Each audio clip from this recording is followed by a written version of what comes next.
Looks like we're good, right? Yeah. Hey, good evening, everybody. I'd like to call to order the town board meeting for August 23rd, 2023 at roughly 6:30 p.m. As always, we are streaming to Zoom and to Facebook and to YouTube. At the top of all of our agendas is the instructions on how to join us remotely via Zoom so that you can participate in the meeting if you're not here in the building with us. So next up, I will ask Councilor Creasel to lead us in the pledge of allegiance. I pledge allegiance to the flag of the United States of America and to the republic which stands one nation under God, indivisible, with liberty and justice. So we have open podium. It's an opportunity for residents to come and share with us a comment, question, concern. What we ask is that we'll do a show of hands for who would like to come up first. What we ask is that you stick to about 3 minutes. We've got multiple people talking about the same thing. If we can just try to keep that as tight as possible. Oh, we do have a sign-in sheet. Kay, do you want to share that one message with us first? Sure. Well, could you move back to go?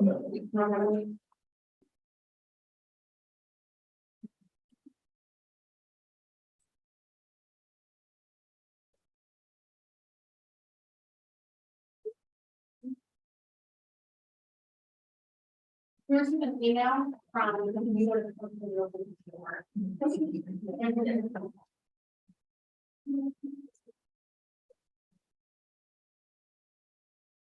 Pamela.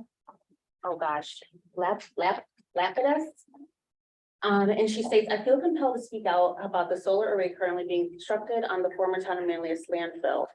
As a homeowner adjacent to the property, I would like the board to know that for the last month at least, the neighborhood has had to endure the noise pollution from the trucks and equipment as they have constructed and placed the solar supports.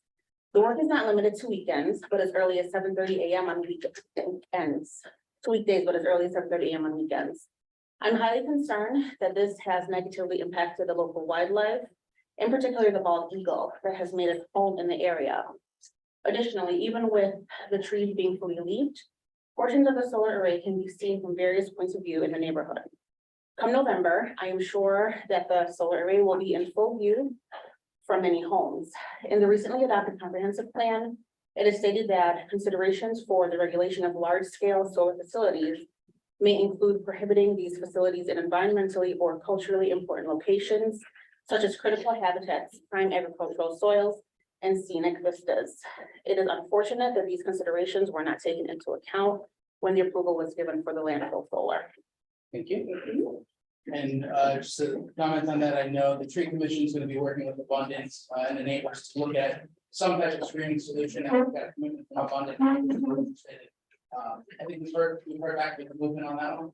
Yep, and we're going to set a meeting after Labor Day. We'll work to, there's a whole list of neighbors that we have, but we'll do our best to go above and beyond to reach out to folks. Great, thank you. So first up on the sign-in sheet is Mike Nessie.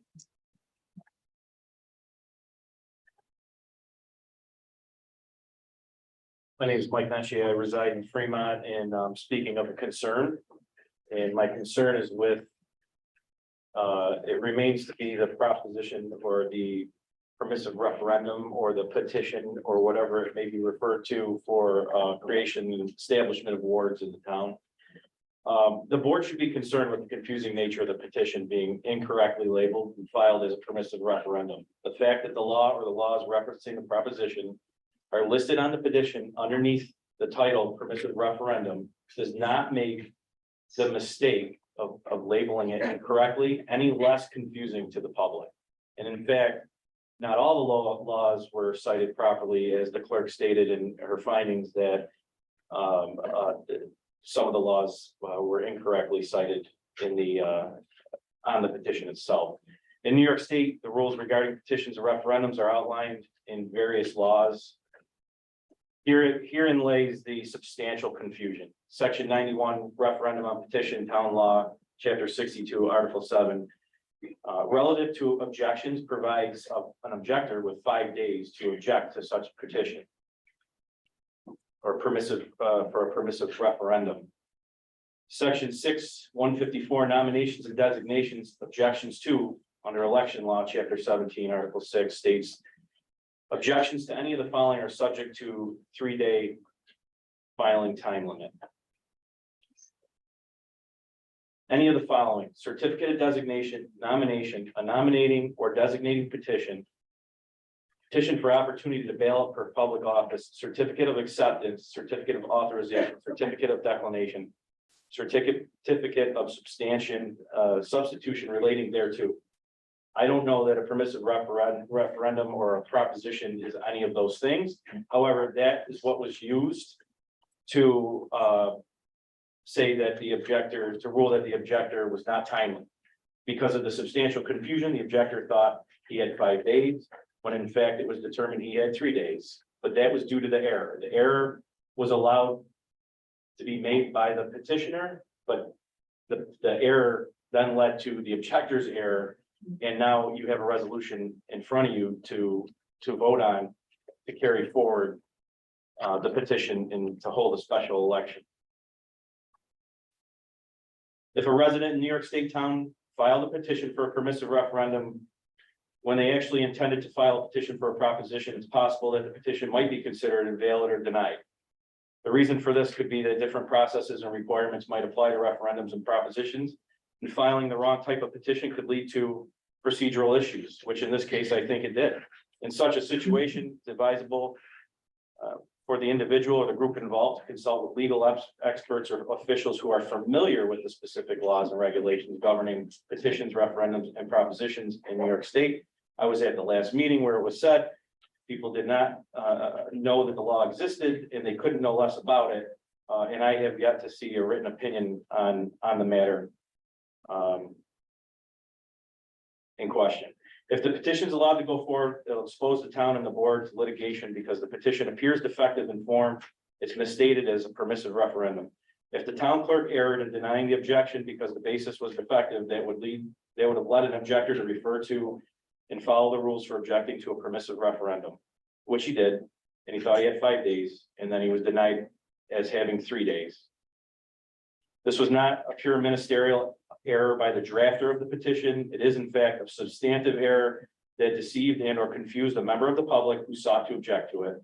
The incorrect labeling of the petition would easily mislead anyone. Election law subsection 6(134)(2) requiring that cover sheets indicate the full official name for which each designation and nomination is being made.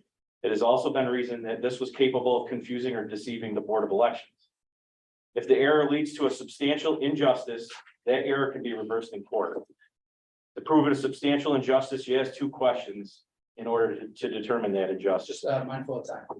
Was it misleading? And did it have a substantial impact? And yes, to both of those questions. And I'm asking you to not pass the resolution and not hold it because I think you have fiduciary duty to make sure that everything's been addressed before you do so. Thank you. Next up, Jim Wood. Good evening. My name is Jim Wood. I'm from the town of Manlius. And following up on what Mike just said, I think it would be imperative for the town's attorney, counsel, to provide a written opinion on the validity of this wrongfully filed petition, just to keep the town from being exposed to any future legal actions. And that is critical in keeping just voting integrity itself, you know, at the forefront of these petitions. And in speaking to that, also wanted to point out that the hours of the polls in the referendum being voted on tonight are 9 to 5. And that definitely excludes a lot of people from voting that hold 2 jobs or, you know, are low wage earners here in the community. Those hours should be expanded to make voting easier for everyone. And with that, I definitely encourage everyone to oppose this action tonight and vote no. And I appreciate your time. Thank you. Next up, we have a Chris D. ED.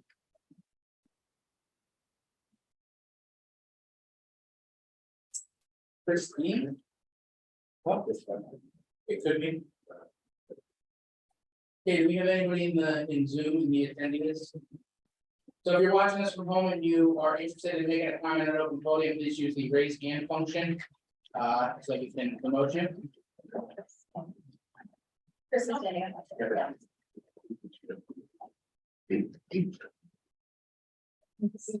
Yeah. so just keep it.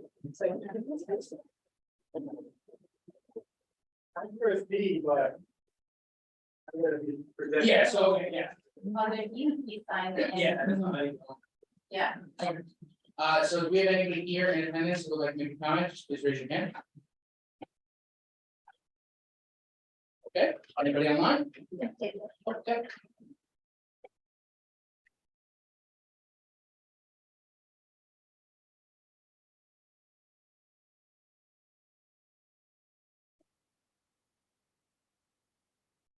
So my name is Dave Barnwell, live in the town. I'd like to start by acknowledging, all the hard work that the attorney and the town board has done on the ward system.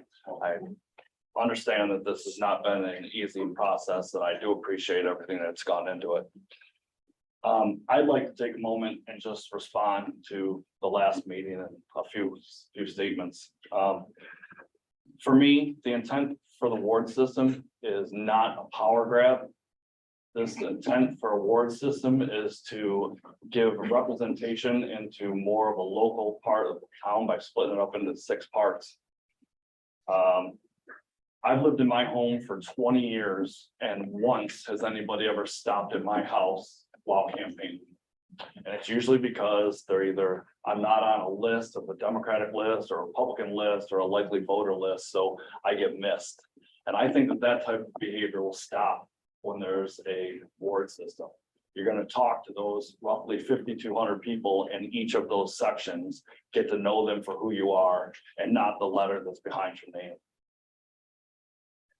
I think that people forget that public officials are servants to the town and they need to represent everybody. I also think that there was some misleading and misconceptions from the last, some things that were said from people that spoke, stuff that's been in the social media. You know, we talk a lot about that, you know, it's a short period of time and it was dumped on the board. These petitions went out in the spring. Some of the board members knew about it, knew it was going on, so it's not really that much of a surprise. I think the idea that this is a cost to the town, yes, it is, but that we have spent a lot more money in litigation for a solar farm and litigation for the police chief that has resigned and bigger projects. So I don't think that this is going to be anywhere near that. So I think that this idea that this is some big expenditure is not fair to be the way it's been represented. I also think that petition had over 800 signatures on it. And for me, that's a lot of people that feel the same way that I do, that they're not heard. So to take that lightly is not right. You had 550 people, 540 people that filled out a survey for a comprehensive plan that's going to guide how this town runs itself going forward. We had 800 people say they don't feel like they're being heard in this town. I don't think that's correct. So this does have some validity and people should take it for it. If it doesn't pass, fine, but it has ground to be talked about and brought up. It would have been a special election and most likely would not have been able to be put on in the general election. So I think the idea that this is some kind of, you know, that wouldn't have changed. I think people need to be aware of that. And some of the statements at the end of the last meeting, calling out people for their opinions and for not speaking at the meetings all the time. You people are running a business and it doesn't need to be disrupted by coming up here and talking every 5 minutes. But to be called out for not coming up and speaking or speaking, I will talk to anybody about my opinion about this matter. If they want to talk to me, I'm good with it. But that is unprofessional and not fair to the people of this town. Thank you. Anyone else?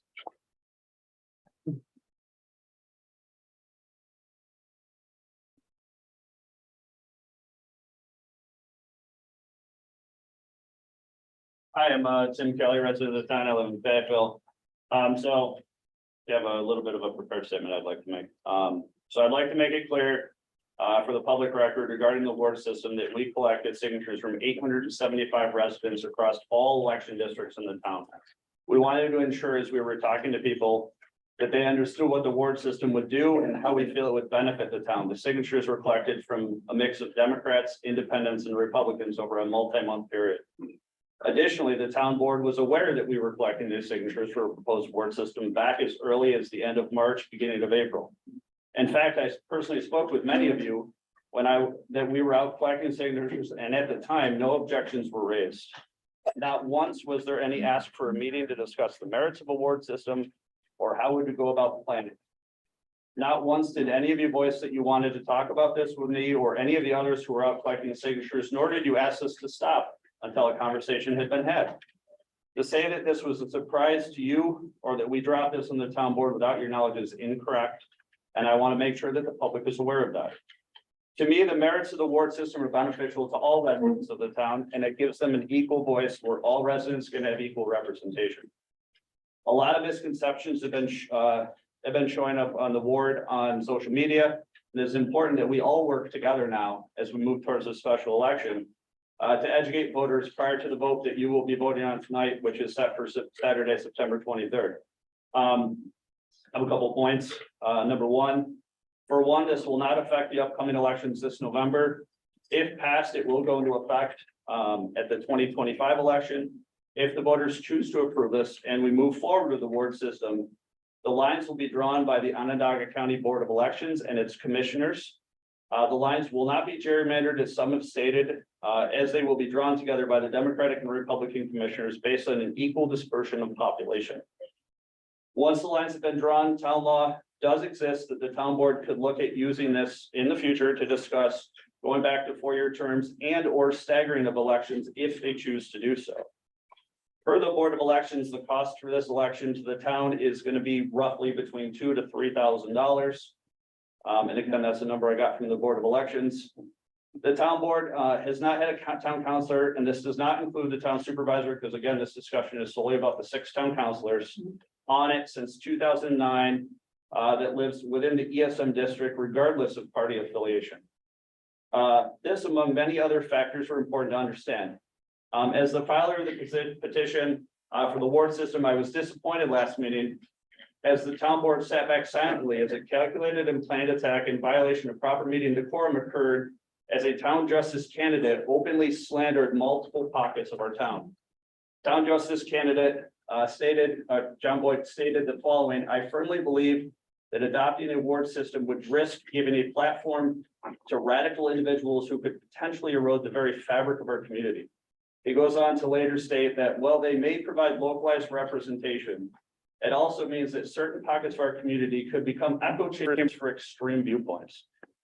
Tell me, how can someone who is running to be an impartial voice in upholding the law for all of our town residents get away with stating those types of comments? As I'm sure you know, justice candidates must strictly adhere to rules when running for political office. It is, in my opinion, and others, that he violated those rules, but will he uphold his actions on the bench the same way if someone is of a different political party or ideology other than him? I would like to hope that he had realized his error in taking down his social media comment. I saw that. This does not take away the fact, though, that the comments were made and are on the public record and are as recorded as such, the last open podium session. Thank you for your time. Anyone else?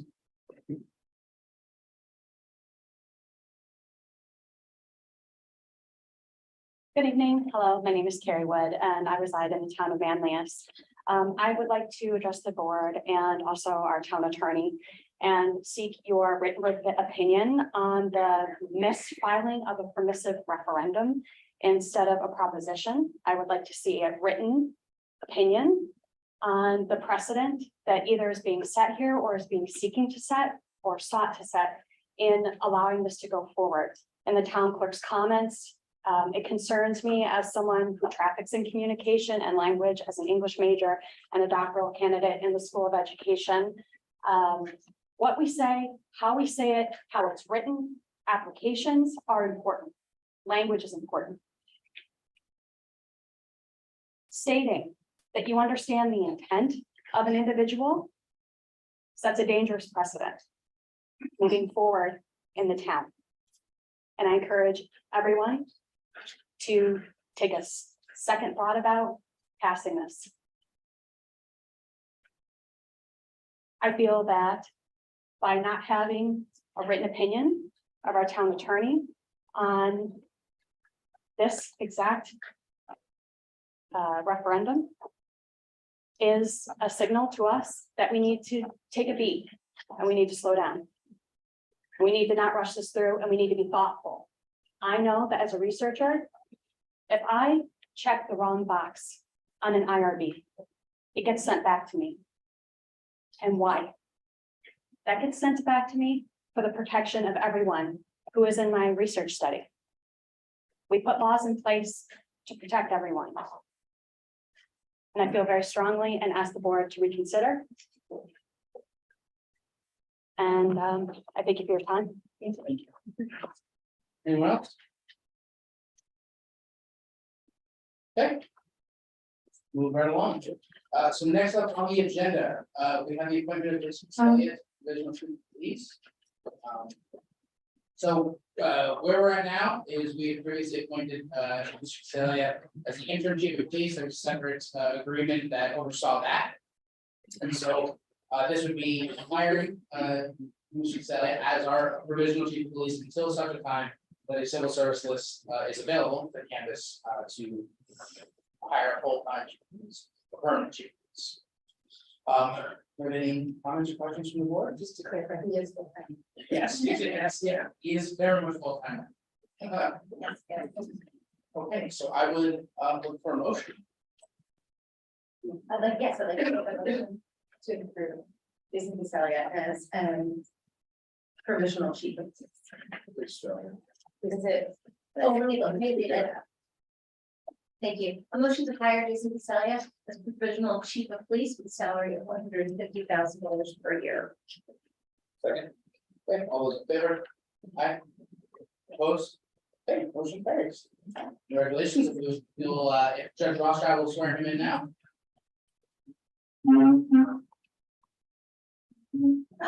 Before I administer the oath, I just wanted to say a couple of brief comments about Chief Celia. A couple of months ago, when the chief was appointed on an interim basis, I really thought it was a home run for the community.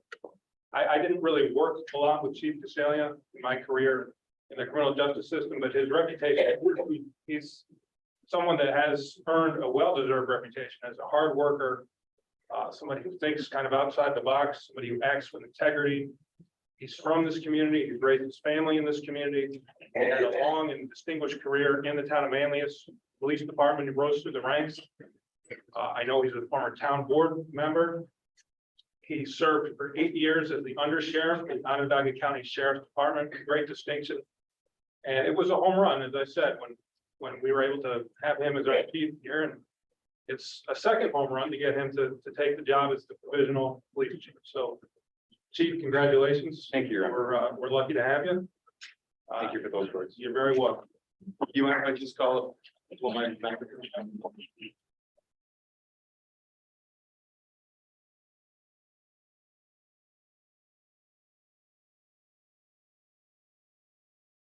All my members are here tonight for a presentation and, this is why I do what I do. These are the folks that make it happen, not me. I just want them here to stand with me as I do this. Very well. Chief, you can raise your right hand, please. Repeat after me. I do solemnly swear I do solemnly swear that I will support the Constitution of the United States that I will support the Constitution of the United States and the Constitution of the State of New York, and the Constitution of the State of New York, and that I will faithfully discharge the duties and I will faithfully discharge the duties of the office of Chief of the Manlius Police Department of the office of Chief of the Manlius Police Department according to the best of my ability. according to the best of my ability. Chief, congratulations. Thank you, Your Honor.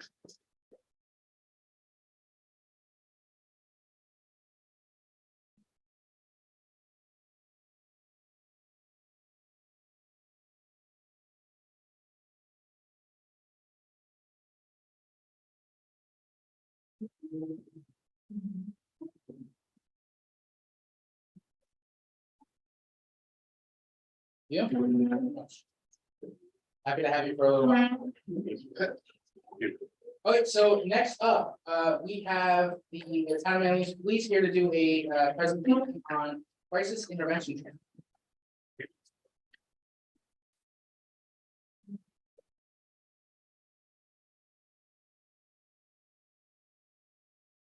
Everybody, how's it going? How are you doing?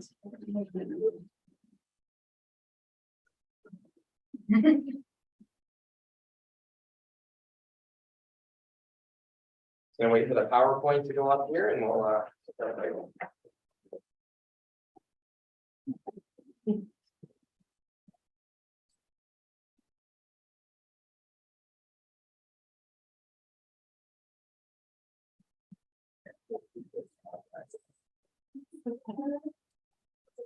So for those who don't know me, my name is Nate Spinelli. I'm with the Town of Manlius Police Department. This is Dak Clark. From Manlius PD, and we got hired at the same time back in 2019, went through the same academy together. Then we get the opportunity to talk in front of you guys today about something that I believe to be a pillar of the Manlius Police Department. The crisis intervention team, we'll jump right in here. Crisis intervention team refers to a form of training that we receive with the goal of de-escalating situations and being able to work with people without using the equipment we carry. This training is not something that you become an expert at once you receive it. It takes years to practice, to work with people, and to truly cement down your ability to work with someone and develop a rapport with somebody that is in some form of crisis state. You can go to the next slide. I don't have a clicker, otherwise. You may have to click a lot too, because I have the words come in, you know. We can have Heather can take pictures. Okay. Right, so just further into the introduction, again, I'm Officer Zachary Clark. All right, another little bit of a background, I come from the military, Marine Corps, I was part of the traffic unit, A-Ride certified, I'm an FTO here, I'm very fortunate for that. And I became part of the crisis intervention in 2022, like,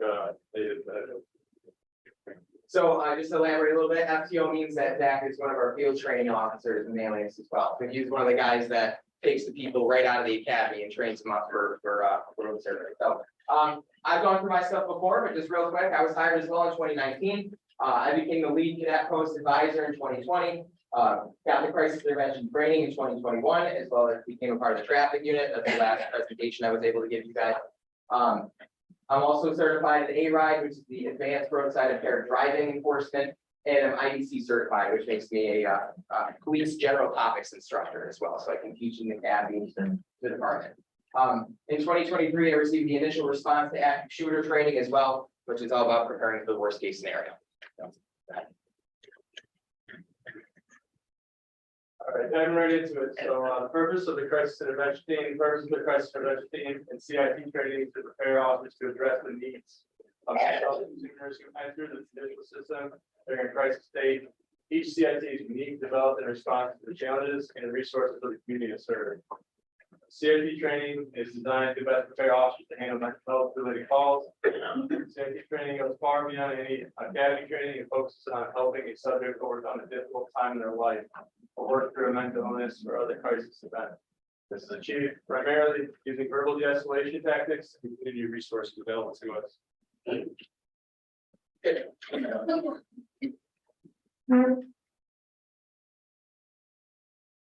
PIC or personally crisis refers to an individual having a material experience or confusion and anxiety to the degree that formerly successful coping mechanisms fail and ineffective decisions and behaviors take their place. These are just some of the examples of stressors that could cause someone to spiral into that state of crisis. So I won't read through all of them, but just know that people can be dealing with multiple of these at a time, which just adds to the compounding stress, where those coping mechanisms would normally work to kind of level personality crash decisions. But as you kind of compound these, it just gets worse. So one of the other things on there, we have drugs listed on there. So one of the calls we receive is drug-related complaints that develop into some type of mental crisis. So having a history of illicit drug use or something like that can actually send somebody into a state of mental crisis. So we do training for that as well. Good. So the purpose of this slide, you can just tag through all of them if you want, because they're all gonna pop up. So the purpose of this slide is to give you guys an intro of what it looks like for at least the initial contact when we talk to people. Normally, if we're on a call, usually it's hey, my name is Nate Spinelli, I'm with Manlius Police Department, what's going on today? It's a generic intro, it's not disrespectful or anything like that, but when we have calls that are specific toward mental health, we tend to try to take a different route with it. I'll introduce, I'll say, hey, my name is Nate, I'm with Manlius Police Department's Crisis Intervention Team. What's going on today? I'll ask the name, I'll say, oh, your name's Tim. Tim, is it okay if I call you that? And then get some kind of verbal response from them that allows them to feel like in control. We are here for the right reason. We want them to know that. And I'll say, well, Tim, it's clear you're going through a lot right now. Can you fill me in? Can you give me an idea of what that looks like? So these are the kind of wording methods that we use every single day with the purpose of trying to work through it. Because you're paying attention. So give me that number, please. I think it's time. So, as a general rule, we never discredit what the subject is feeling. What feels like a small problem to you can be a large problem to somebody else. You're not in their shoes. So, the list of things we had up there on the previous slide. If I'm somebody that did really well in school, did not find it stressful to study, spent 20 minutes and got through that, it should be more difficult for me to relate to somebody who has that stress through the roof. That's not an excuse to discount anything someone else is going through. They could be someone that struggles specifically with that, and that could throw them into the state of crisis. The terminology on the last slide, it talks about ineffective decisions being made when you're in a state of crisis. An ineffective decision is throwing a bit and punching a wall when you're in a cast for 3 months, right? So our goal is to prevent that escalation, to pull them out of that crisis state, so they don't make ineffective decisions that hurt them or make lifelong effects. So, yes, go ahead. Gentlemen, so an important factor of this is the communication side of things. So our job weighs heavily on good communication to build that rapport and trust of the individuals in the community. So we try to use empathetic stems rather than sympathize. We don't know what we're going through, but we're listening to help understand what they are going through to get the right help they need. And the last line is once rapport is developed, we work on finding a solution. If you click it one more time, there's one more line that'll come up. The quote from CIT training is connect, then direct. Our purpose is to show that we care because we do care, and to elicit a response out of them to try to find that solution. Our goal is not to walk in, determine it's not a police related matter and walk out. It's to actually find them, help find them a solution. So we'll talk about that as well on the next slide. So some of those resources that we have available that we can refer people to. Some of you guys might be familiar with a lot of these out here. So Liberty Resources has a mobile crisis unit that can respond to a resident to talk to a subject. Sometimes they will determine that a larger need is present there and refer somebody to that help. Helio Health also is starting a mobole crisis team soon. They currently help subjects undergo drug dependency issues. So like I mentioned earlier, Officer Clark as well is going to hand out some of the things that we carry in our duty bags that we can hand out to people for those resources. So Helio Health helps subjects undergo when they're undergoing drug dependency related issues. That can also, like I said, be tied to mental health.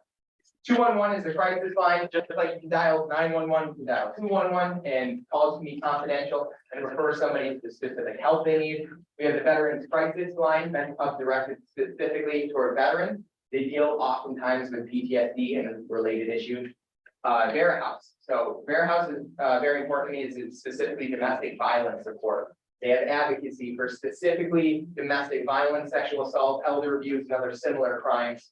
And they can provide a safe place to stay away from home. One of the big issues one of the issues that we deal with every now and then is something domestic related, where we may not be able to force somebody to get out of this house for the night or force somebody to get help, but we can start to say, hey, we have resources that can at least get you a bed for the night. We have a resource that'll actually get you out of the scenario for at least the time being.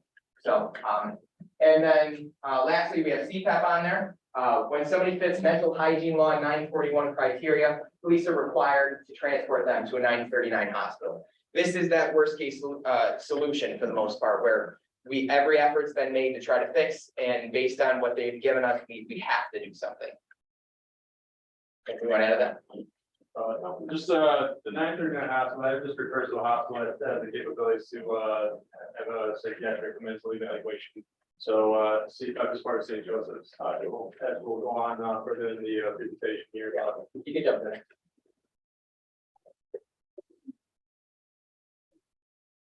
All right, so the mental hygiene law, 941.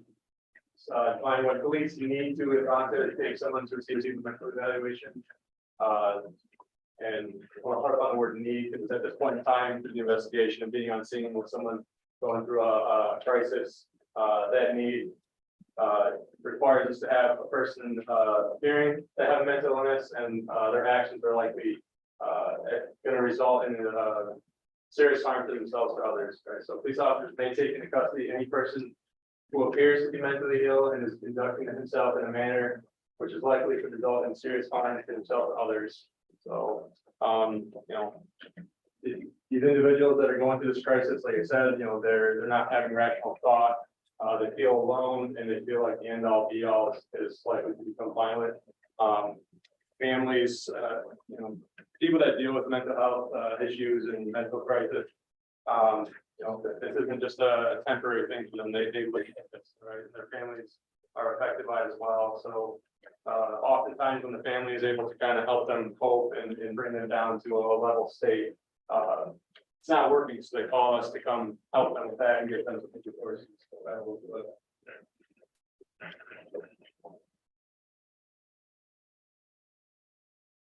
All right, so St. Joseph's Hospital, CPAP, the acronym Comprehensive Psychiatric Emergency Program.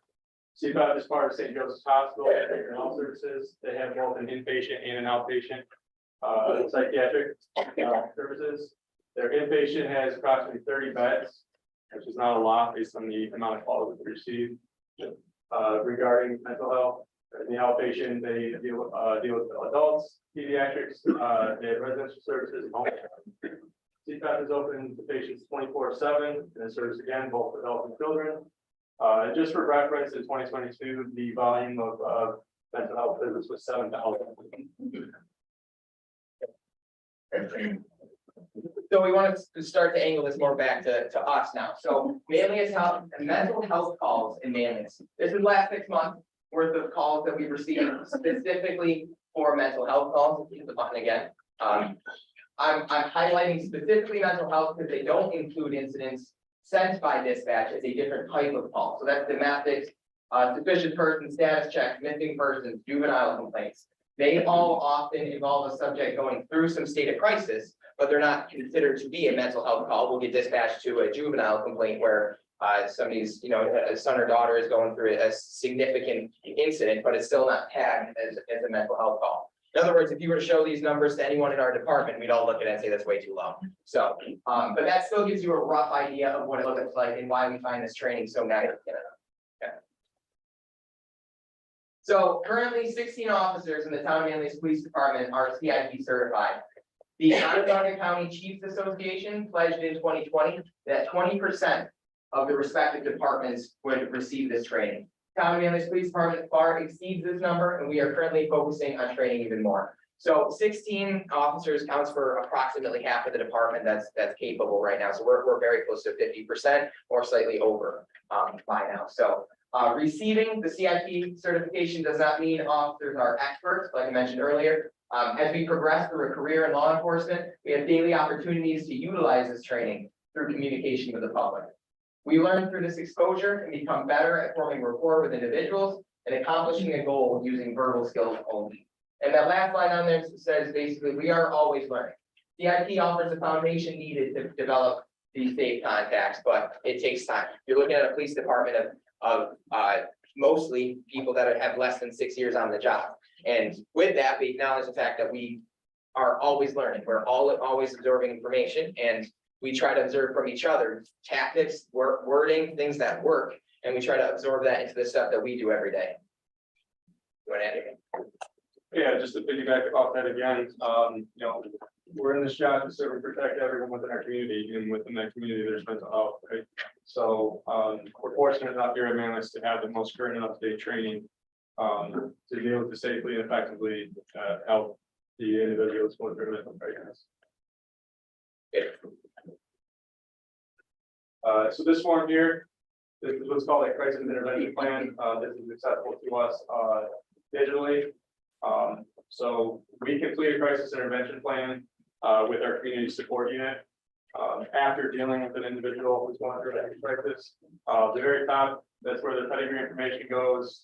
And this is just building the foundation to help the next officer or the next encounter with the individual more successful.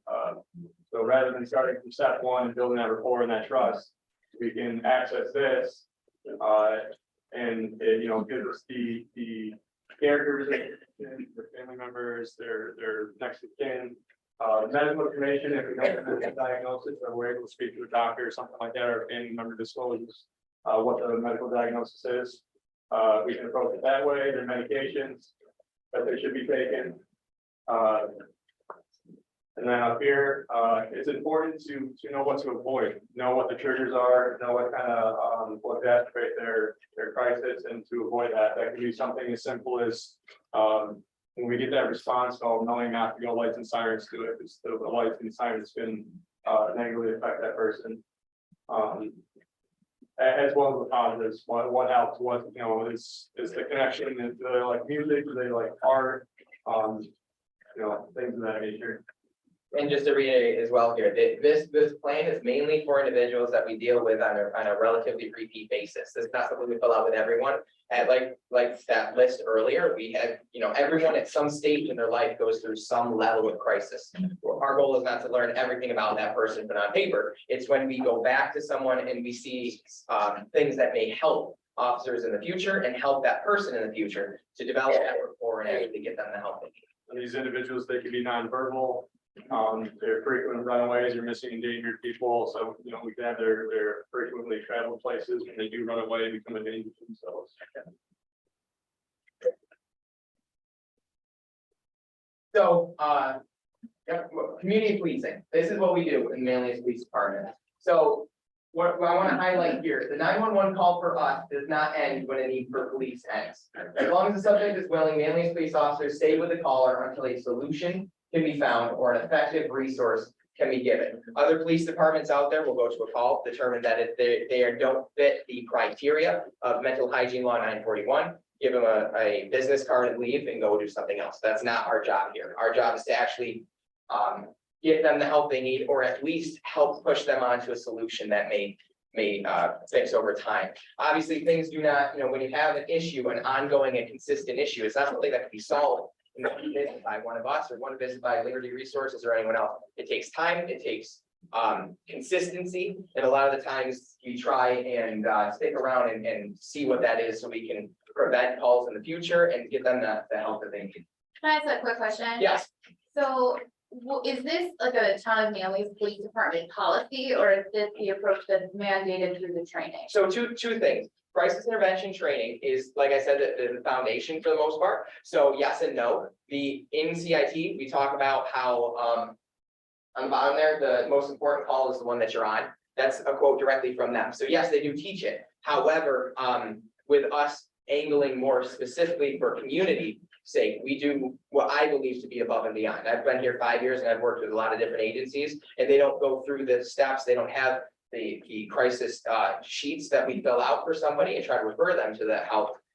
They will do what they can in the moment and then, clear off to try to handle something else as well. We obviously do that as well. Usually, we try to stay as staffed as possible, whether we are understaffed or not. We will always have the same amount of cars on the road so that when calls go out, there are others that can handle that so we can continue with the subject. Do you know how long that this has been a town of Manlius Police Department policy? Like how long we've been using that approach?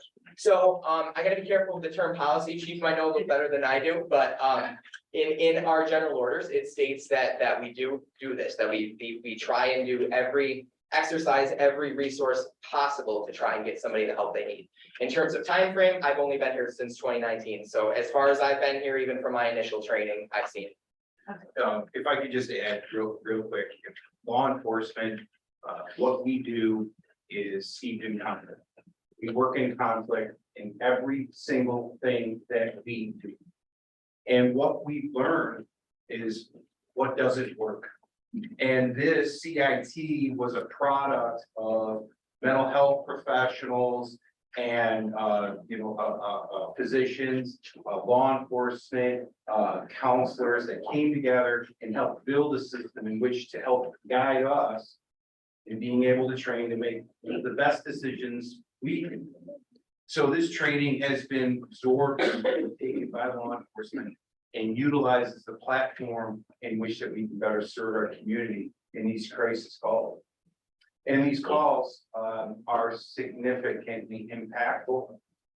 They're impactful to those that need our help. They're impactful to our community, but they're increasing. There's been a lot of conversation about since COVID, of course, and what COVID has done to us as a community, as a society. And we've seen it. We've seen the byproduct of it. I get a text message, an email, and every call that our organization is dispatched to. Everything that we call out of. So think of that, around 20,000 of those a year. And the amount of mental health calls or mental health attachments to calls for service is significant. So our commitment to our community is to find ways in which to be able to educate our folks to be the best that they can be. Because we don't just deal with traditional police matters. All matters are police matters. When someone calls 911, they need to call. And we have to figure out how to best communicate with our community and best serve them. And if there's ways in which we can do it, our job, part of my job, is to ensure that these folks have what they need to do that. We're lucky to have that support from the town board. We're lucky to continue to focus on CIT. It's a very involved training process. And it's something in which that just forms that foundation that they continue to grow. The best piece of equipment that our members have on them is this, in a second, this. And we want to equip them with all the tools on their tool belt to be successful and to make that impact. Does that answer your question? Yes. Okay. Like we talked about with the CIP, the paperwork that we fill out, we receive 911 calls from some residents many times over. And we have developed a rapport with a caller. We oftentimes will add ourselves to a 911 call to make an individual most comfortable and provide the best level of service. So what this looks like in real life is if Zach gets dispatched to a mental health related call and I recognize a name on it, I'll add myself to it.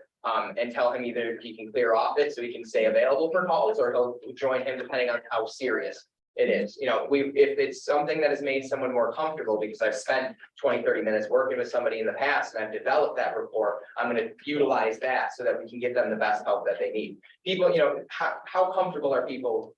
And usually the first interaction talking to cops, it shouldn't be comfortable. That's just not how it is, right? So if the goal is to try and build that rapport with somebody, and once we've established that, we want to try and use that to our advantage and try to help them with the best level of service that we can. And lastly, the most important call is one that you're on. So this is directly from CIT as a couple of the quotes. That refers back to this idea of community policing. We don't walk away until we determine a solution or help them. Over time.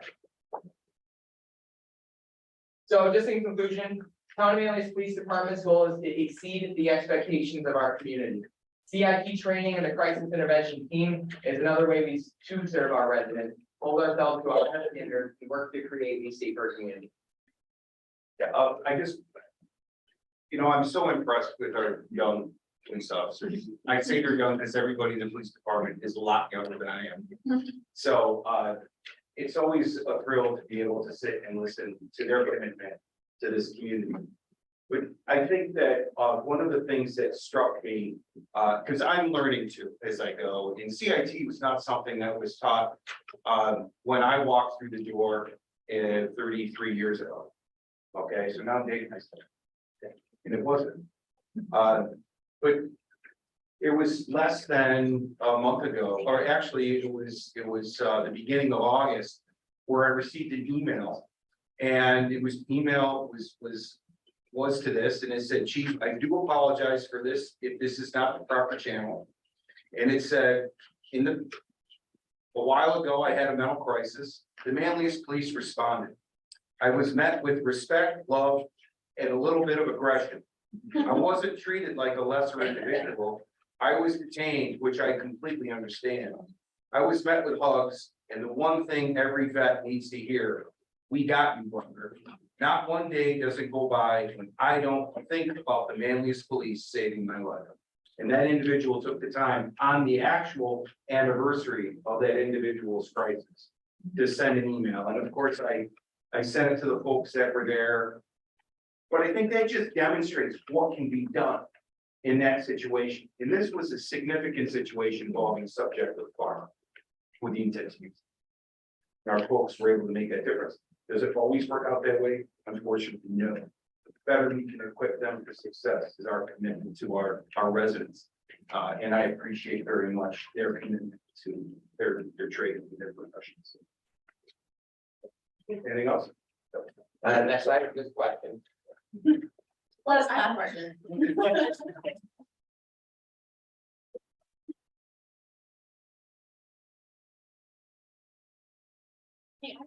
Yes, With the mental hygiene law, yes. for an individual to be taken into custody, do they have to appear mentally ill and be a threat? It's two pieces, correct, so obviously, with the wording is gray area, and it's kind of meant to be gray area, because based on that officer's response and what they see there, they have to say, okay, this person's acting in a way that's going to absolutely hurt themselves. And, wanting to commit suicide, for example, is a mental illness. That's as blanket statement as it can get. So it's gray area, but you do need those two pieces in order to forcibly transport someone.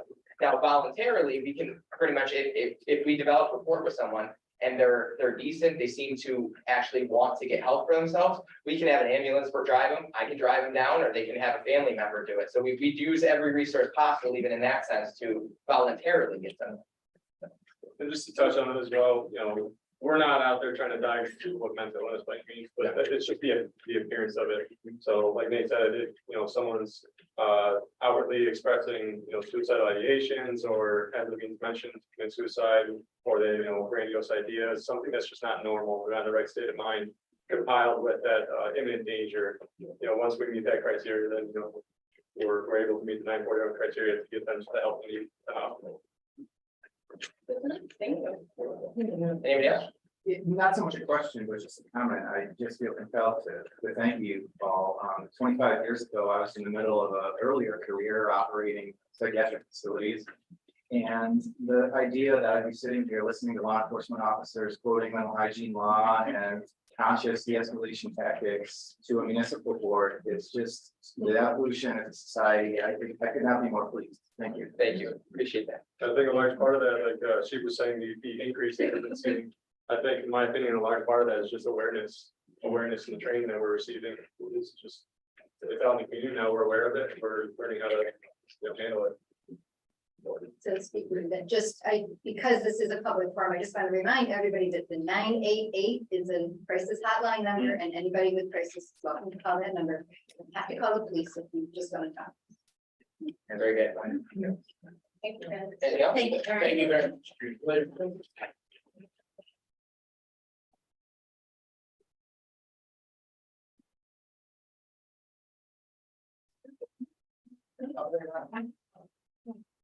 Thank you. Okay, so next up, we have the PUD for Garden Park Senior Apartment. So I think the board's seen a lot of this, so we want to just focus on the aspect of the PUD. We won't walk.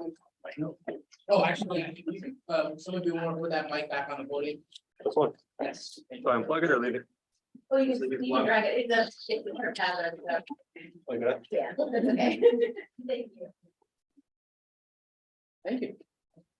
So I'm Chris Danaher. I'm an attorney in Syracuse. I'm at Hancock Estabrook and actually a resident of the town of Manlius. We're here tonight with regards to the PUD district for Garden Park Senior Apartments. We were before this board some time ago for a referral to the planning board for a zone change. That referral was made to the planning board, and actually the planning board recommended a zone change. It's currently zoned commercial, and we were changing the zone to R5. Upon further investigation, looking at this site, development of the site, we realized we need a little more flexibility with respect to the project. It's a senior living facility, apartment project. Currently, we're proposing 78 apartments. And then along came the change in the law with the enactment of the PUD district. We felt that was a district that would work well with our project, a project that we believe is very beneficial to the town, serves a lot of the town's needs, and would be a better fit for what we're trying to do. So what we presented to the board is a first draft of the PUD. I can highlight it, but right now, essentially, it's 8.77 acres of vacant land. We're proposing a maximum building height of 4 stories that includes underground parking. We're massaging the plan a little bit. We talk about 78 apartments. We may a couple more here or there. We're still trying to solidify that. Unfortunately, Anthony Reyes, our engineer, had a family emergency tonight. So we just found out before the meeting he couldn't be here, so we don't have the slides showing what we're proposing, but that will be obviously part of the site plan as we go forward as well. But we're proposing right now 156 parking spaces for the project. We feel that should be sufficient. And we did have, we're trying to create 5% of the dwelling units within the district to be designated for area, 80% of area median income, to serve those in our community that are a little less fortunate from the financial end. That will help with that situation, and hopefully that's something that's amenable to this board, the planning board, as we proceed forward with the project. So that's generally the overview of what we're trying to do. I just got a clarifying question. Sure. The 4 stories, the parking is 1 story and then 3 stories of parking. Yes. Yes. And one of the issues, well, one of the reasons I believe you need to do this is because of the grade behind. Well, Can you it's, talk a little bit about drainage and what you're doing with the area behind versus. well, we're not going to disturb the area, but one of the issues with an R5 district, right now it's commercial. And we don't believe that commercial is right. I think this board agrees with that. The issue with the R5 district is usable area, and not a lot, but a portion of this property is the hillside. It's not considered usable for purposes of how many apartments you can do. So therefore, that's why the PUD district is more amenable to what we're trying to do. As to the cliff and the engineering of the cliff, obviously it's everything. We appreciate the concerns that will be raised by this board, by the community near it. And we expect to address it in the site plan process. But to even get to the site plan, we got to get through the PUD, and then we will address those issues appropriately, we believe. The other thing I just want to put in your mind, because it's not our place to say that, but would be to consider bank parking and not pay all of this. Okay. That was my concern as well. We've had, at the last meeting, we discussed a PUD that had a portion of bank parking. Okay. And that's something we'd definitely be interested in, to just, if you guys don't need it and it stays green, great. That's, I'm sure, something I can discuss with our client. I think our code just requires 1 parking One, space yeah. per bedroom. Is it bedroom? Sure. Yeah. Or 2. If it's multiple. But like it's a 1-bedroom apartment, you only have to have 1 car. So Yeah. Right. you could cut down. And some of that parking is sort of banked in that it's underground. Yeah. No, but this is the idea that, yeah. I understand. Yeah, I'm just so saying, each if we're unit- saying but 156 you wouldn't see apartments, them all, it's so not you'd be on the pavement. track. It's not all paved area, right? No, I understand another one where it said it would pay 25%, so they would plan to potentially use this parking, but if they didn't need to use it, they wouldn't build it until they needed to. Yeah, understood. That's a And good point. then there was some conversation at the last PUD presentation about the understanding of the workforce housing. Coming up with standard, basically what we got here is kind of the kind of go-to that we should quickly develop. Yeah, sure. But we were looking at, looking into more HUD specific stuff, Okay, whether we would adopt something that would govern affordable housing at, from a town perspective. Or because we don't necessarily want to put 9 pages of Understood. affordable housing in each. when you get the lawyers involved. But we are, hopefully you're agreeable, so we're looking to develop whether it's a law that would pass policy or even just some boilerplate text, that we would be bringing back to you once we felt. That's fine. But it would be very much in line with the. What the concept, Exactly. okay. We've started talking about the housing piece of it, and we're trying to not trip over this new language that we're using. We say affordable housing, we say workforce development housing, we said, I think you use the term, Workforce housing. no, you use median, Oh, yeah. percentage Yeah, median yeah, income. yeah. And that's just it, I mean, we are talking about not being able to distinguish, you know, that it's affordable housing. The truth is that people's individual circumstances are their individual circumstances. And I think that that's an important thing to get out there as we're talking about what PUD is. And in this discussion, when we have it in more detail, we're trying to work with Brookdale and hopefully, I'm sure they have financial situations would probably fall in this area median income. We'd like to serve them first, as long as they're fit that model that we designed. Yeah. But we want to not co-partner, but work with them. And we'd like to, if we can, in that discussion, they would be our first option. Yeah. And they're talking like conferences on a waiting list then. So maybe, I mean, think about that consideration for conferences on a waiting list for those workforce units. But I think specifically for this project, it would make sense to make that available to an adjacent resource, to kind of Yeah. make it go a little further, because we already know if they're going next door, they're on this financial. Right, that's Strengths. primarily the. Yeah. It would make perfect sense, so I really appreciate that. Yeah. And two, I do want to point out to the mention of vehicle circulation, that's definitely gonna be one of the major concerns I think that we've got. And so I appreciate you putting that in there. Any other specific questions? I just have one, the recreational area that you mentioned, the clubhouse, you know, that was left over from. I think it's lovely. So, We're talking about, we're not sure exactly, it's just so early in the. We're considering some aspects to serve the residents of the community. But it is not a challenging site, but we don't have as much footprint to work with as maybe North Burton. But you would probably consider a lead clubhouse in, because if you Yeah. can make it work. Yes, that's I don't what we were think thinking, yes, yeah. well, it's just like, so I guess my question on this process is, like, it talks about appendix A and protecting the location of land. So does that have to be completely finalized before we update the actual? Yeah, so we've got So those. we have that, so my question on that is, it mentions sidewalks in here, but it doesn't show the sidewalks in the map. And so I'd like to see those sidewalks in the layout there, so we know where they are, and we wanna make sure that they're going to, right, they're Yeah. going potentially to the road, so if the town ever did, you know, install sidewalks, they get attached to those. Yeah, so I wanna make sure that those maps are, I wanna make sure those maps need to be finalized before we plan, pass anything. And then two, that mentions the final things, and then this also does mention 10 charging plugs for electrical vehicles. And then it will be all electric. For the building, yeah, that's great, Yeah. but, so that's all, because again, they're not. You in want the- to show it, yeah. They're not in the map.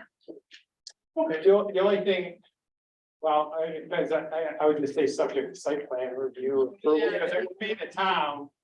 And that may modify a little bit, if something changes somewhere, I just like a little flexibility. And I think in the conversations we've had when we've been working on these PUDs, is to consider that appendix A as close as possible to a zoning map, rather than a site plan map, if that makes sense.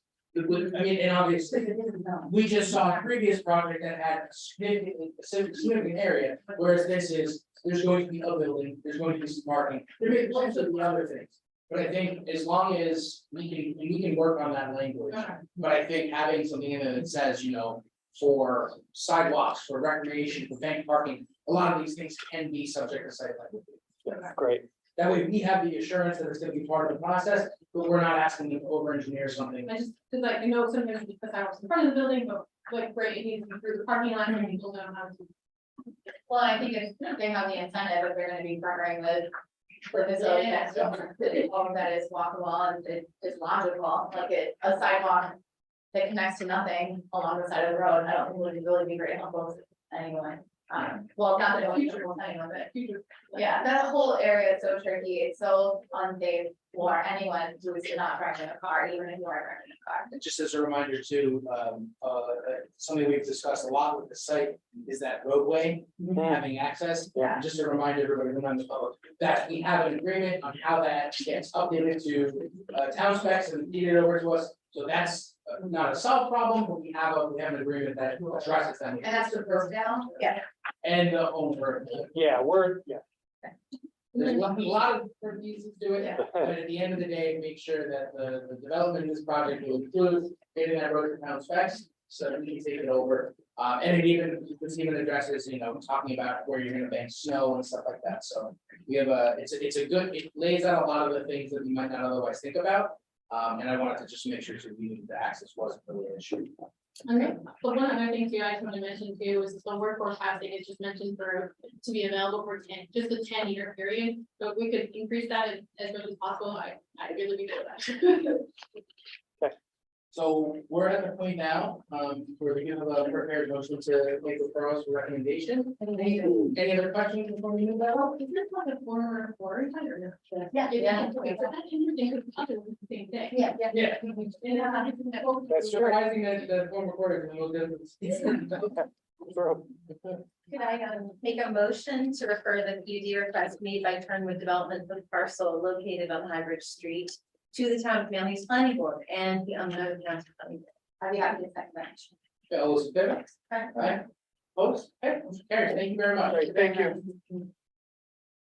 And we're likely gonna look at the schedule for the planning board and the Honolulu County Planning Board, just like we've got a set a date for a public hearing here. At the next meeting of the one after, we'll look to set the date for the public hearing, once we've got a better Yeah, idea understood. when those things are coming in. Great. Thank you very much. Thank you. Have a good evening. Would it be possible to get to go onto the parcel and could you like take us there and walk around?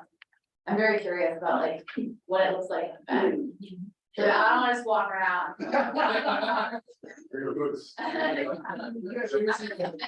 I would be happy to. Sure. Okay.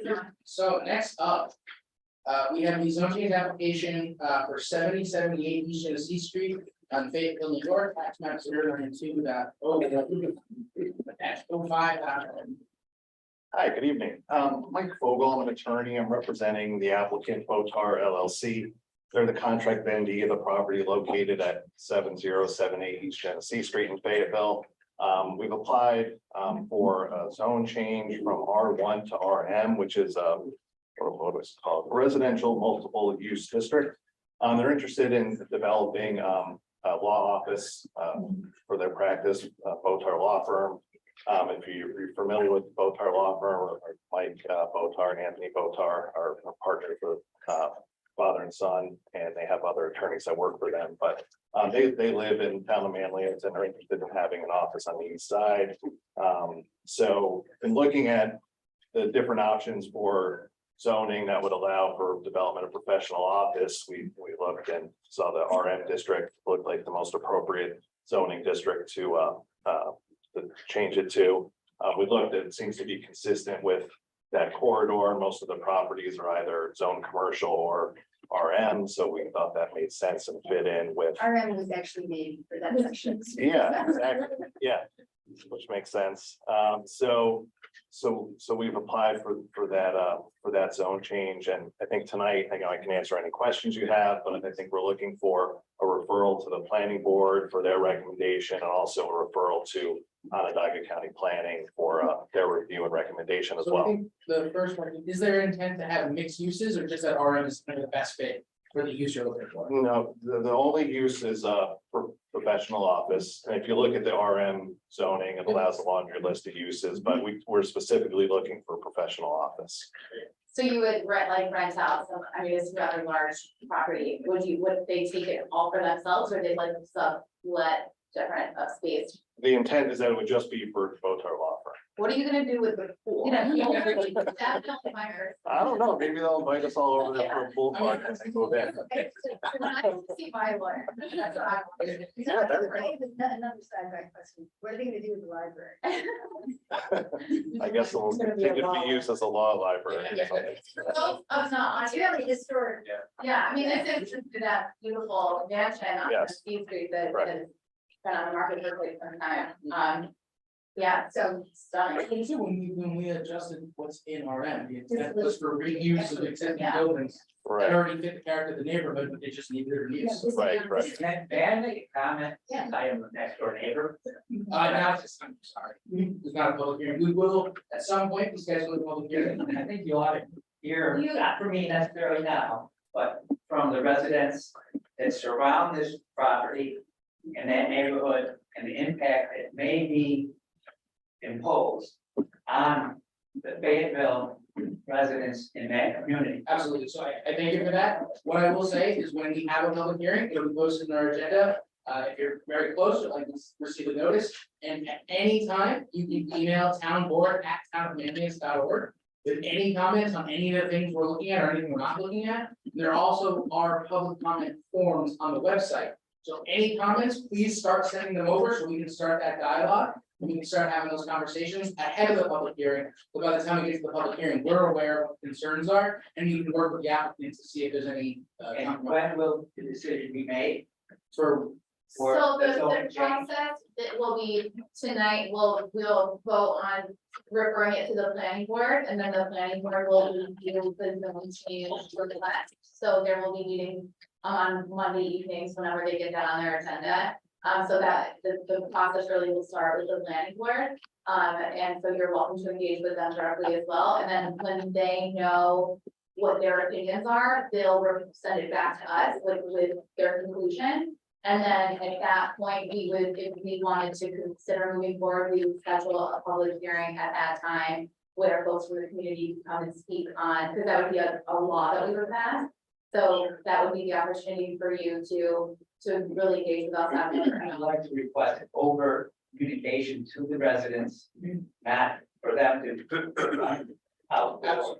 we will do what is legally required of us. We'll make sure it's in the agenda. We'll make sure, I'm sure it will be covered in the legal bulletin or some other paper. We'll do everything we can to make sure residents are aware. But for anybody that is interested in knowing when things are happening with the board, the most important thing to do is to sign up to receive the agendas on a bi-weekly basis. By email or text. You can do it right on the website. It is the most reliable way. We do not have the authority to really send more mail to people we think are more interested in these problems. And so the most important thing is to engage residents to make sure you are signed up for those agendas. You can go right on the website and sign up, and then it'll get emailed to you. You can also get like text alerts.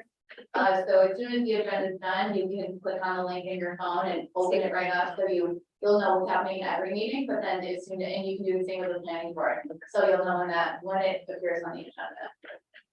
Very good. Or I would just say that there is major concerns within the neighborhood. So we really appreciate the comments, but we're gonna. Very good. I have a question about historic preservation stuff. So in the comprehensive plan, there was a mention about how the town does not have any historic preservation body or plan. But there are a number of really historic sites along that corridor. And if it became interesting to the applicant to ever partner on those, on this, let us know, because and get involved in a volunteer manner, where that's something that there are folks in the community interested in moving forward, the same way that the village has a historical preservation committee. Okay, thank you. I'll talk to my client about that. Thank you. Thanks. So over the motion. Yeah, I'll make a motion I'll make a motion to refer the zone change request made by Botar LLC to the parcel located on Eastern Sea Street to the town of Manlius planning board and one of that town of. I'll second. All those in favor? Aye. Opposed? Okay, motion carries. Thank you very much. Thank you so much.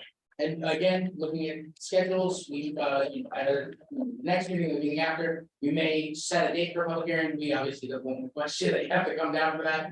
But just, follow the agendas, and if you have any questions, reach out and we'll let you know where we're at. Okay, great. Thanks so much. Thank you very much. John, we're not answering any questions either about that property on my part. No, Not yet. yeah, so anybody who's watching from home, again, I'll just reiterate, town board at townofmanlius.org is gonna be the best way to get those comments and questions in.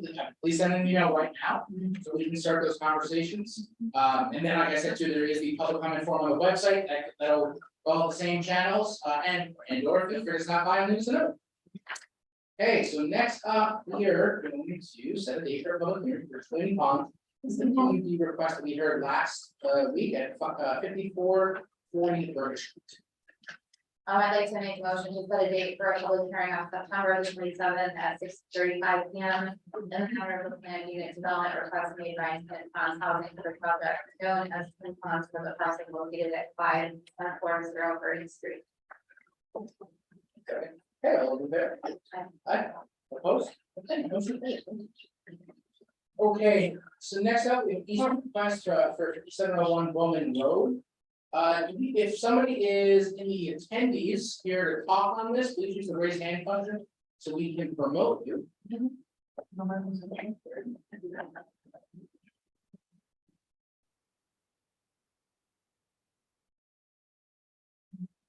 So, what we have in front of us is the request for granting an easement. Over on Bowman Road to move some utility poles. This is relative to the solar project that's happening in the landfill there. This was essentially a request from National Grid to remove those poles, because it's working in our property, so we need to grant this one. I'd like to make a motion to authorize the supervisor to sign a grant of easement for 5701 Bowman Road as presented. With one condition. With one Yes. condition and to be fired on attorney. I'd like to get, I haven't gotten this to the engineer, so I just want the engineer to review it. So subject. So I'm subject to engineering. Engineering and legal review, it's, I added to my motion. All those in favor? Aye. Opposed? Okay. Okay, next up. We have the resolution in front of us, in the matter of establishing a special election, so the creation of a award system for the town of Manlius. So I would just like to talk a little bit about how we arrived here. So once, town clerk Claire made her determination, I started working with Attorney Korteski on, working on the feedback that we had from a lot of the public, and from the board itself about, trying to make sure that this was a election that was set up in a way to promote maximal, voter turnout. Some of the major concerns, were around absentees, as town law is plainly read. There is really no allowance for absentee without order of registration, which if we do that, everybody would have to be registered. So we were very fortunate in our Board of Elections Commissioner Dustin Zarni was at a conference, happened to speak with somebody from a county that had in some way solved this problem. And then he got us in touch with the state board of elections, and we had a very productive meeting on Monday morning, where we kind of walked through the way that we can solve some of the biggest problems we had with the special election, in a way that is adequate. So, please, take, for the public, take the time to read through this resolution. There are a lot of rules. The reason we had to delay in scheduling this election was because the resolution has to contain so many very things. And so I will try to give high level view. And also too, we do have a press release that will be going out, we do adopt this to alert the media, so we can get as much coverage as possible. Basically, after some discussion, we determined that the Saturday, the 23rd would be the best day. We had considered a Tuesday to be more in line with normal elections. That being said, this is not a normal election, so a Saturday does help us reach out to more people. In addition, this Manlius Town Hall will be the sole polling location. That there was complications with multiple locations and the way people can register to vote, so we determined that one location would be the most expedient. In addition, we'll be open from 9 AM to 5 PM. We also, the solution that we found is that we will essentially be hiring the Board of Elections, designating the Board of Elections to administer the special election. What this allows to have happen is that the Board of Registration, which required pre-registration for every single person who's gonna vote in this election, is allowed to request, or the town clerk is allowed to request on behalf of the Board of Registration, the list of all registered voters in the town of Manlius, such that when the Board of Registration meets, one of their first actions will be to pre-register every currently registered voter in the town. So that means we can also have the Board of Registration process absentee ballot requests. There's a lot more information coming on this, the exact specifics. This is very complicated. We've got pretty short timelines to make this work, so we're just trying to get out as much information as we can now. And more will be forthcoming. But the idea is that if we install pre-registration in exchange for absentees. If we can, we put in forms on the website that people can sign up for an absentee. You do, given the current state laws, you do need a valid reason for an absentee. Not wanting to come to town hall on Saturday, the 23rd, is not a valid reason to do that. That'll be all put on the form. Gets to the point where we need to post the ballot request, it can be challenged by members of the public, so again, very nitty gritty type stuff, but the most important thing to know is that. The elections will be here, September 23rd on Saturday. We'll be open from 9 to 5. The Board of Elections will have polling inspectors here operating the Board of Elections equipment. We have a plan to count absentees, so there are a lot of moving pieces. But the general idea is that if you do not think you have a valid reason that you want to show up on Saturday the 23rd from 9 to 5 PM, we will have a mechanism for you to request an absentee ballot. Deviating from the normal election rules, every absentee ballot must be received by the town clerk's office by 5 PM on the day of the election. So normally you can send your ballot in the day before the election, it can be received and then it gets open and counted. We do not have that luxury. So even though we have absentees, we have a lot of education to do for folks to make it clear that there are different rules. In addition, one of the major concerns we had was military voters. And folks who are on a permanent absentee basis for whatever reason. We will also be able to accept those lists and send out absentee ballots to those folks. So we have. Yes. So if someone has not registered to vote in the regular election process, they are still eligible to register for this, but they would have to go register. Yes, so the Board of Registration, which will be made up of polling inspectors from the Board of Elections, will meet on here in the boardroom with them. September 8th, from 2 PM to 6 PM, September 9th from 10 AM to 2 PM, and on September 11th from 10 AM to 2 PM. So if a person is not currently registered to vote in the normal voter registration, and they would like to be able to register for this election, they will have to visit us or the Board of Registration during one of those periods to become registered to vote. The suggestion is you register to vote as per normal. You'll be eligible to vote. What we will, if people do not want to register to vote in the general election, but still want to be able to vote in the special election, that is a possibility. You have to make one of those. So if you register to vote in the next week, you're fine. Yes. Is there a deadline by which you have to register to vote in like the normal election? So this is where we ran into some issues with the constitutionality of registering to vote. I think there's a 10-day limit, you have to be registered to vote 10 days out, but again, this information we will send more information out. But again, we are determining that we're talking to a lot of attorneys, coming up with those answers, and then doing deliver that as fast as we can. But the goal was to have a resolution prepared by tonight, so that we can start we'll start meeting deadlines, for putting this out. So I know there's going to be a lot of questions. We are gonna establish probably an FAQ for all those questions. We're gonna be doing everything we can to push this information out, let people know when the election is. It'll be quite a process, but that's what we're here to do. So if there are any questions from the board and comments from Attorney Tessie? So I just have one question, because it does say like that the town supervisor will be able to take, steps to, I think, basically.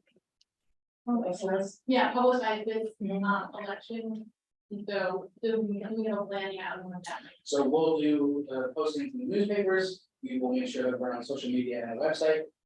We still are kind of hamstrung by this idea that we cannot do a direct mailer to folks to let them know.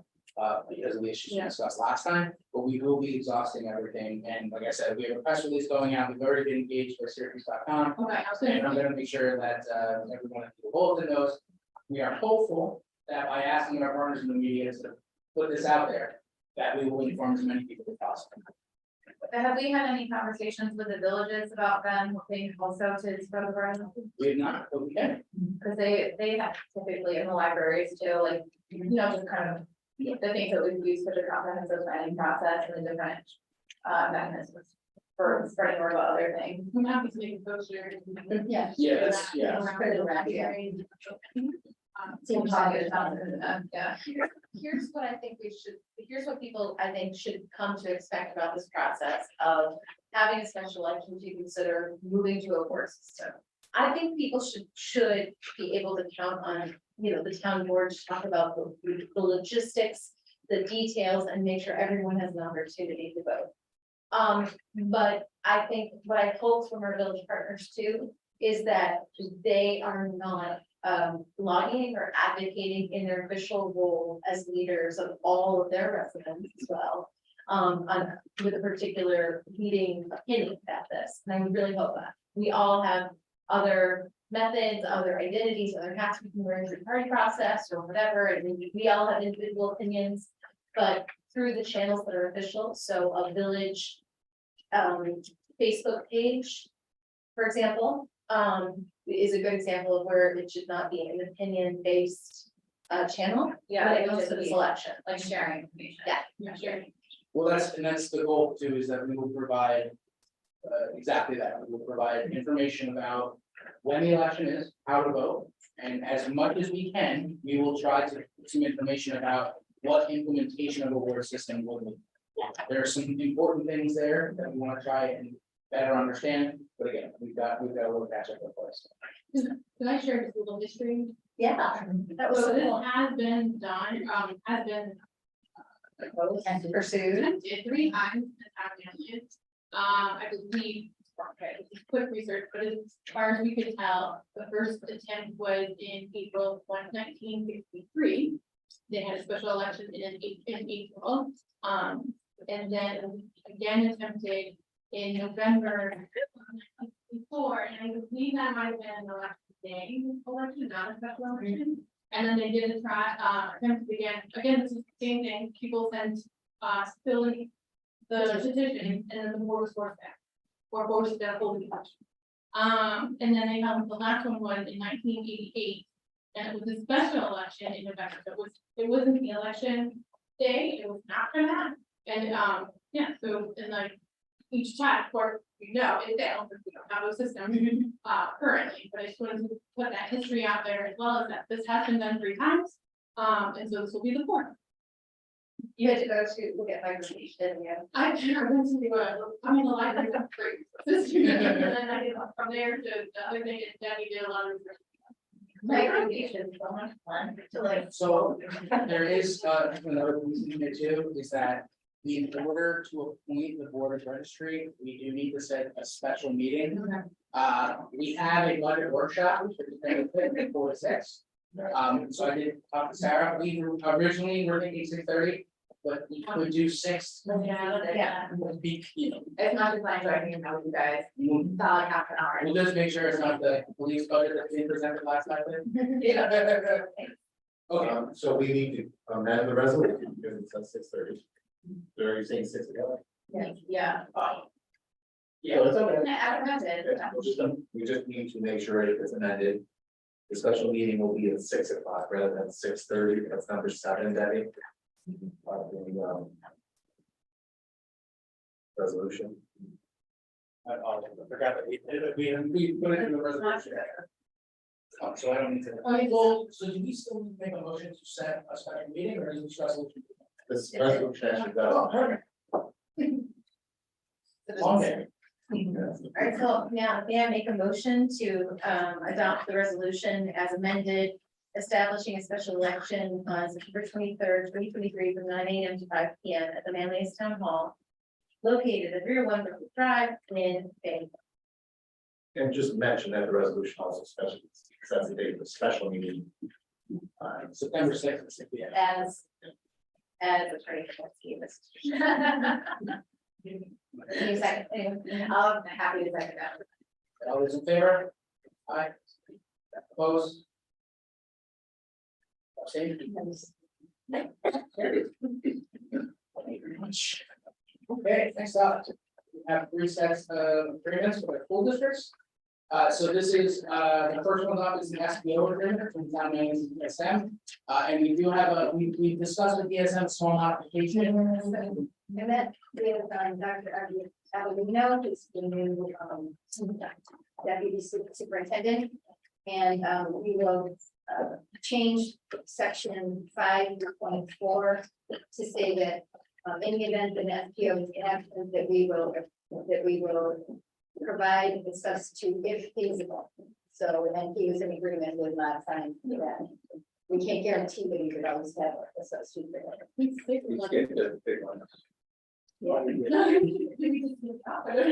So we'll come back to that. So next, so number 11 on the agenda is the amended and restated Manlius Police intermunicipal agreement. So a while back, the attorneys for the villages did reach out about having a conversation about this agreement. Our attorney, Patetsky, has been working with them. It was previously presented at the police committee meeting just before this meeting. And in the current state, we are waiting for the villages to review that document with their trustees, as well as the police committee members reviewing it. And so the intent is that we are just presenting it tonight. I think the general understanding is that this board is, this is where it's at. But we are looking to hear if the villages have any feedback for this. So, No, but William, could you share the description that you used of it? I thought it was so great, in a nutshell. I gotta quote myself from 2 hours ago. Yeah. You used the word hygiene. You used the word what, right? You used hygiene or something like it, or it's not how it. I'm sorry. You have to consult the tape, but yeah. I think it cleans up an agreement in many ways, and I think that it creates an opportunity to move forward in a collaborative spirit and intent of the original agreement, while also embracing the, as Attorney Spencer referenced, the reality of what we're actually doing today in 2023. So I think, that being said, you know, we have the schedule for the village trustees meeting to review the document. We should have some type of consensus by mid-September. It's realities of state law, it's sort of one of the biggest parts of it. Yeah. It's compared to democratic. So, no motion, but just please take a chance to read it. Yeah, I'm interested in feedback from everybody. And from the public too, if you have feedback about the agreement, feel free to send it our way, so we can consider it before we sign on to it. So now, back to number 12. So the agreement is to be amended as So 5.4. 5.4 would be amended to just say that we would provide a substitute if feasible.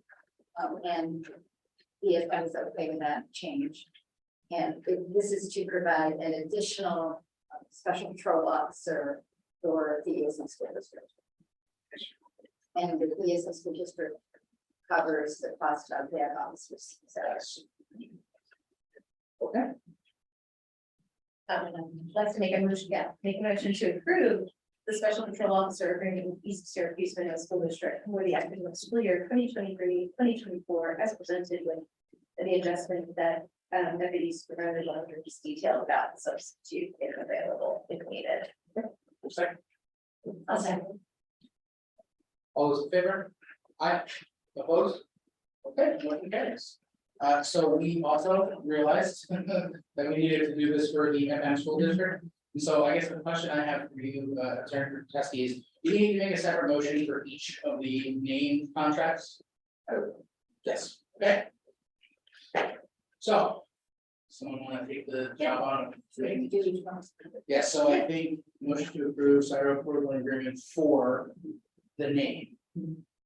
With, Sure. I'd like to make a motion to approve the Cyro program agreement with, Officer, Palmer with Fayetteville Manlius School District for the academic school year 2023-2024 as presented. I'll second. all those in favor? Aye. Opposed?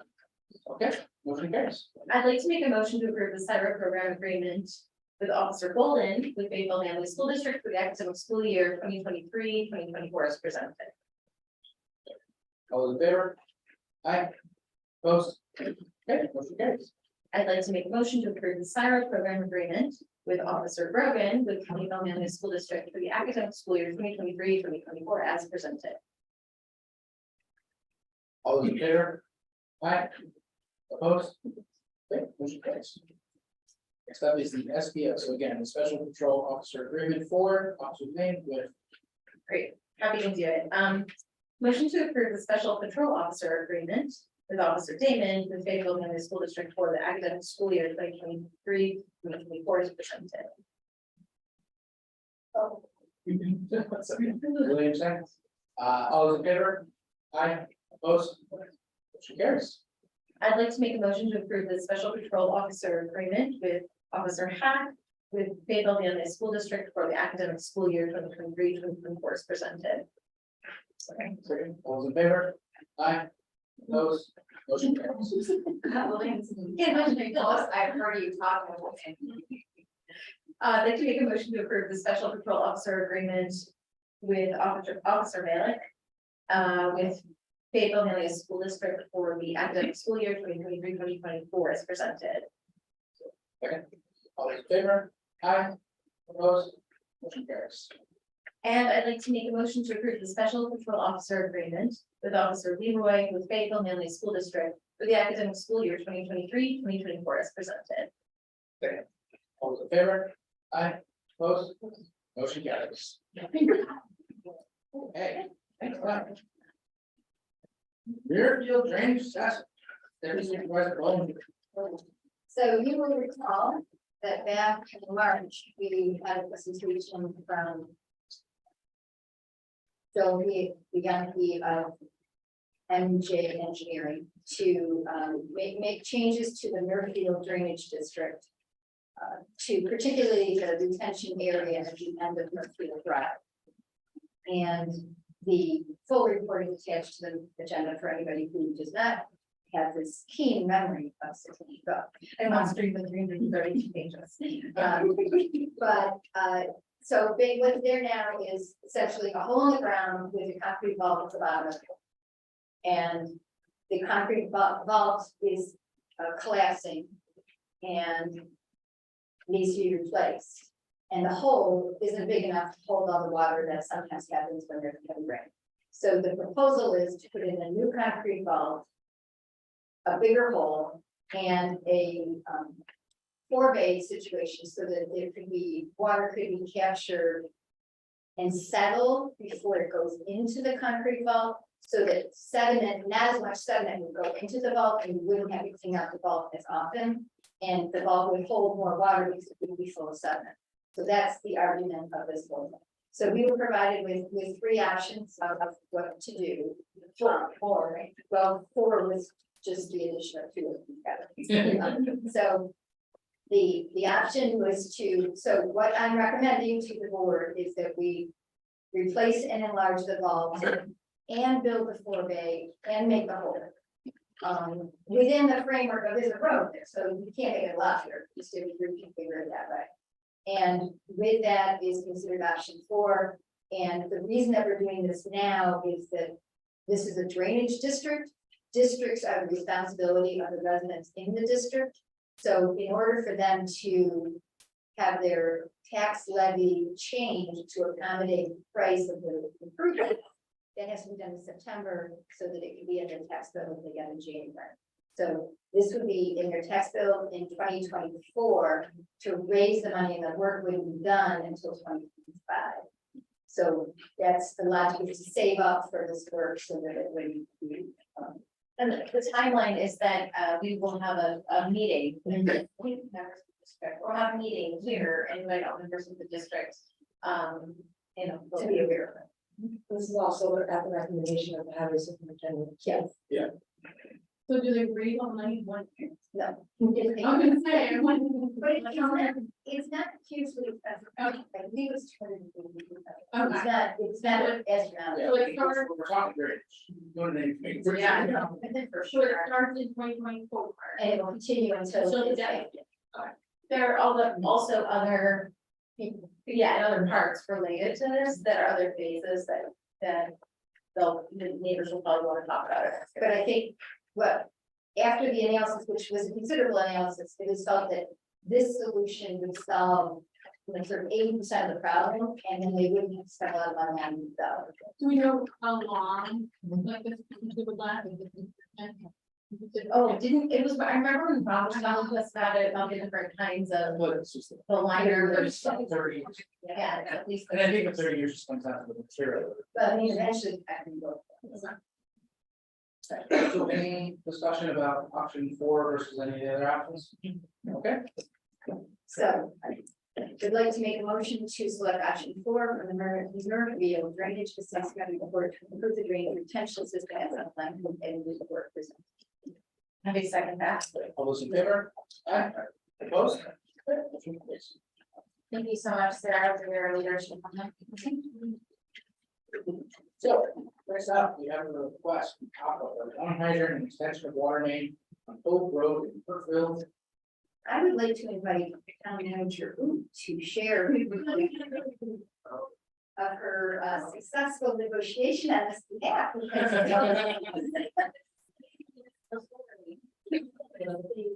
And had come to the town. Yes. So, Yes, and he was trying to connect to public water for a new home they built. He contacted the water authority, Onondaga County Water Authority, and the cost was substantial. So some time went by, he contacted me again, and I got on called Aqua, or actually he came to the office. I got on a phone call with Aqua, and they were able to, they agreed to reduce the cost of that, so it's within their means, and they will also be doing some of the work themselves, so it was a great success story between the town and Aqua. Thank you very much. Yeah, that's awesome. And I don't have to do a request like that. Right. There's a really good ending. It's so beautifully like a wonderful municipal story. Don't give a too well. I will, the Aqua folks were terrific in the Yeah. process. Yeah, I mean, they did not have to do that, but. And we're gonna have a fire.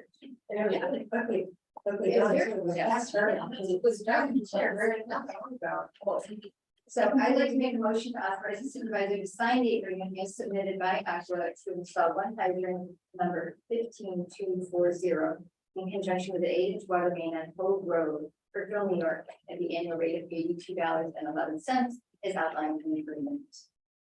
I'll second.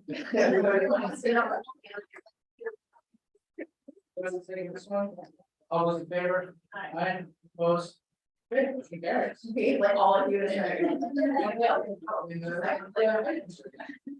Alright, so we do have a copy relation for Toshiba. This is, we had moved to Toshiba. They do a great job maintaining all of our printing equipment. So we've got a lease in front of us for the police department. I just look for permission to do it. Yeah, sure, I'd like to make a motion to approve the Toshiba copy or lease for the town and they still start. I'll second. All those in favor? Aye. Opposed? Okay. I thought that was gonna be the most controversial thing. So as a reminder, we have a budget workshop on September 6th at 4 p.m. The departments to present are yet to be determined. But again, for the public, if you want to know what happens with the money You pay taxes. The budget workshop is the most important part because we get to spend half an hour with each department head, really drill in. So what's in those budgets, ask our questions, really find out what that money's being spent on.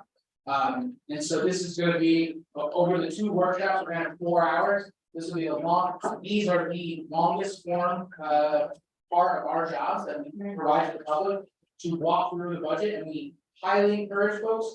I know I've been talking to folks at the door, and if they wanna talk about taxes, and the first thing I said is, we've got workshops, we've got public hearings, we've got the budget online, we need feedback. So that we know where people want their money to go. And I report it, so you don't have to sit there. And like, no one ever comes to those workshops, so Yes, if we would you're, love to see every speaker. we got 35,000 plus residents in the town, this is your chance to come and complain about your taxes. Well, No, I need to hear the part more. Complain by emailing town board, it's not. to provide important feedback. I think I'm doing very good. Sorry, get one. Okay, so, To make money. so the 7:26 minutes, we have it all in the table. Make a motion to approve the July 26, 2023 minutes. All those in favor? Aye. Opposed? Abstained? Great. So motion passes, the minutes are adopted, and then we have abstract C. Wait, you guys are reading that? Okay, supervisor, I would to make a motion to approve extra 16 in the sum amount of $460. $52 and 40 cents. All those in favor? Aye. Opposed? Okay, we will say, before we adjourn. Our work with the department heads and budget. We did have a fantastic demonstration today. A piece of software, Info 10, we've done Info 9 for quite a while. When